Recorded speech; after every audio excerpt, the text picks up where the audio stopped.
এই যে শহর, এই জায়গাটা ছিল আমার খুব প্রিয় একটা জায়গা আরো 10 বছর আগে। এই জায়গা থেকে দাঁড়াইয়া এই যে সিনগুলো দেখতাম, ওই সিনগুলো দেখতাম,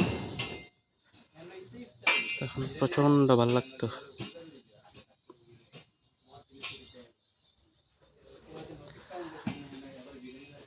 আর এটা এক সময় ছিল আমাদের টাং রাখার ঘর।